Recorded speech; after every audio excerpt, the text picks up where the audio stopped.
ಸಿಂಹರಾಶಿಯವರ ನೋಡಿ, ಸಿಂಹರಾಶಿಯವರಿಗೆ ಈಗ 9ರಿಂದ 10ಕ್ಕೆ ಸಂಚಾರ ಆಗುವಂತಹ ಗುರು. ಇಷ್ಟು ದಿವಸ ಗುರುವಿನ ಬಲ ಇತ್ತು, ಸಪ್ತಮದಲ್ಲಿ ಶನಿ. ಹಾಗಾಗಿ ವಿವಾಹ ಮದನಾಲೋಕ ಭಾರ್ಯಾ ಭರ್ತೃ ಸಮಾಗಮ ಸಪ್ತಮ ಸ್ಥಾನಕ್ಕೆ ಹೇಳುವಂತಹ ಶ್ಲೋಕ. ಹಾಗಾಗಿ ವಿವಾಹ ಮತ್ತು ಭಾರ್ಯಾ ಭರ್ತೃವಿನ ಒಂದು ಸಮಾಗಮ, ಈ ರೀತಿಯಾಗಿರುವಂಥ ಒಂದು ಸ್ಥಾನ ನಮ್ಮ ಸಪ್ತಮ ಸ್ಥಾನ. ಮತ್ತು ಹೈಯರ್ ಇಂಟೆಲೆಕ್ಚುಯಲ್ ಅಂತ ಕರಿತೀವಿ. ಅಂದರೆ ಬರೀ ಈ ಲೌಕಿಕವಾಗಿರುವಂಥ ಜೀವನದ ಯೋಚನೆ ಬಿಟ್ಟು ಆಧ್ಯಾತ್ಮ, ಫಿಲಾಸಫಿ ಇಂಥದನ್ನು ಯೋಚನೆ ಮಾಡಬೇಕು ಅಂತಂದರೆ ತೋರಿಸುವಂಥ ಒಂದು ಸ್ಥಾನ 7ನೇ ಮನೆ.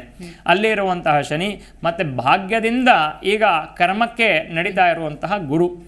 ಈ ಒಂದು ಸಿಂಹರಾಶಿಯವರಿಗೆ ಸಪ್ತಮದಲ್ಲಿ ಶನಿಯ ಒಂದು ಯೋಗ ಅನ್ನುವಂಥದ್ದು ಒಂದು ರೀತಿ ವೈವಾಹಿಕ ಜೀವನದಲ್ಲಿ ವಿವಾಹ ಆಗಿರೋವಂಥವ್ರಿಗೆ ಅವರಿಗೆ ಸ್ವಲ್ಪ ಸಣ್ಣ ಪುಟ್ಟ ಸಮಸ್ಯೆಗಳನ್ನು ಕೊಡುವಂಥದ್ದು, ವೈವಾಹಿಕ ಜೀವನದಲ್ಲಿ ಸ್ವಲ್ಪ ಮೇಲೆ ಕೆಳಗಡೆ ಆಗುವಂಥದ್ದು, ಹೆಂಡತಿ ಗಂಡನ ಒಟ್ಟಿಗೆ ಒಂದಷ್ಟು ವಿರಸಗಳು ಮೂಡುವಂತಹ ಒಂದು ಸಾಧ್ಯತೆಗಳು ಸಿಂಹರಾಶಿಯವರಿಗೆ ಕಾಣುತ್ತೆ. ಹಾಗಾಗಿ ಸಿಂಹರಾಶಿಯವರು ಸಪ್ತಮದಲ್ಲಿ ಶನಿ 9ರಲ್ಲಿ ಗುರು ಇದ್ದ, ಗುರುವಿನ ಒಂದು ಯೋಗ ಅನ್ನೋದು ಕಾಣಿಸ್ತು. ಈಗ ಮೇ ನಂತರದಲ್ಲಿ ಗುರುಬಲ ಅನ್ನೋಂಥದ್ದು ಕೂಡ ಸ್ವಲ್ಪ ಮಟ್ಟಿಗೆ ಕಡಿಮೆ ಆಗೋ ಕಾರಣ ಅವರಿಗೆ ಸ್ವಲ್ಪ ಎಚ್ಚರಿಕೆಯಿಂದ ಇರಬೇಕು, ಕುಟುಂಬದ ವಿಚಾರದಲ್ಲಿ ಮಾತ್ರ. ಇನ್ನು ಉಳಿದ ಹಾಗೆ 2ರಲ್ಲಿ ಕೇತು ಇರೋದ್ರಿಂದ ನಾನು ಆವಾಗಲೇ ಹೇಳಿದೆ, ಪಾಪೆ ವಿತ್ತಗತೆ ಸ್ವಪೂರ್ವ ನಿಚಿತ ದ್ರವ್ಯಕ್ಷಯೋ ವಕ್ತರರುಕ್.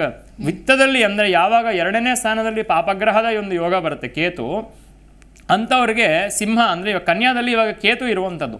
ಕೇತು ಅವರಿಗೆ ಅಖಿಲ ದ್ರವ್ಯಕ್ಷಯ, ನಿಚಿತ ದ್ರವ್ಯಕ್ಷಯ ಅಂದರೆ ಕೂಡಿಟ್ಟಿರುವಂಥ ಒಂದು ದ್ರವ್ಯವನ್ನು ಕ್ಷಯ ಮಾಡುವಂತಹ ಯೋಗ ಅಂತ. ನಿಚಿತ ದ್ರವ್ಯ ಅಂದರೆ ಇಷ್ಟು ದಿವಸ ಸಂಗ್ರಹ ಮಾಡಿಟ್ಟಿರುವಂಥ ದ್ರವ್ಯವನ್ನು ಕ್ಷಯ ಮಾಡಿಸುವಂಥ ಯೋಗ ಸಿಂಹರಾಶಿಯವರಿಗೆ ಇರುವಂಥದ್ದು. ಭಾಳ ಹುಷಾರಾಗಿರಬೇಕು. ಖರ್ಚು ಮಾಡಬೇಕು ಅಂತ ಅಂದ್ಕೊಂಡ್ರೆ ಧರ್ಮ ಕಾರ್ಯದಲ್ಲಿ ಖರ್ಚನ್ನು ಮಾಡಬೇಕು ಅನ್ನೋಂಥದ್ದನ್ನು ಯೋಚನೆಯನ್ನು ಮಾಡಬೇಕಾಗ್ತದೆ. ಇಲ್ಲಾಂದರೆ ಕೇತುವಿನಿಂದ ಕುಟುಂಬದಲ್ಲಿ ಮತ್ತು ಖರ್ಚಿನಲ್ಲಿ ಗೊತ್ತಿಲ್ಲದೆ ಇರುವಂತಹ ಒಂದಷ್ಟು, ಅಂದ್ಕೊಳ್ಳದೆ ಇರುವಂಥ ಒಂದಷ್ಟು ಖರ್ಚುಗಳಾಗುವಂಥ ಒಂದು ಯೋಗ ಇದೆ.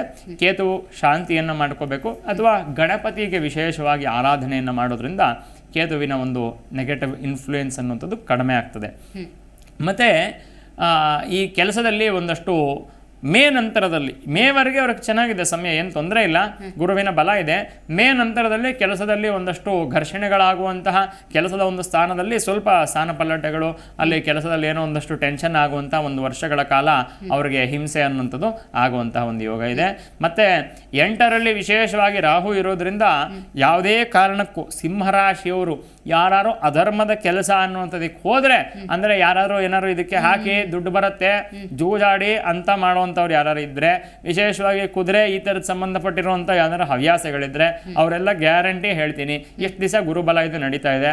ಇನ್ನೊಂದು ಸಿಂಹರಾಶಿಯವರು ರಾಹು ಅಂತೂ 100% ಇದಕ್ಕೆ ಕೈ ಹಾಕಿದವ್ರಿಗೆ ಕೈ ಕಚ್ಚದೆ ಅಂಥವ್ರಿಗೆ ಆ ರೀತಿಯಾಗಿರುವಂಥ ಒಂದು ಯೋಗ. ರಾಹು 8ರಲ್ಲಿ ಇರೋದ್ರಿಂದ ಭಾಳ ಹುಷಾರಾಗಿರಬೇಕು. ಗುಹ್ಯಸ್ಥಾನದಲ್ಲಿ ತೊಂದರೆಯನ್ನು ಕೊಡ್ತಾನೆ, 8ನೇ ಸ್ಥಾನವನ್ನು ಹಾಗೆ ಕರಿತೀವಿ. ಮತ್ತು ದೇಹದಲ್ಲಿ ಯಾವುದೋ ಒಂದು ಸಣ್ಣ ಆರೋಗ್ಯದಲ್ಲಿ ಸಮಸ್ಯೆ ಕೊಟ್ಟಿರುತ್ತೆ, ಅದು ಏನು ಅನ್ನೋದೇ ಗೊತ್ತಾಗಲ್ಲ.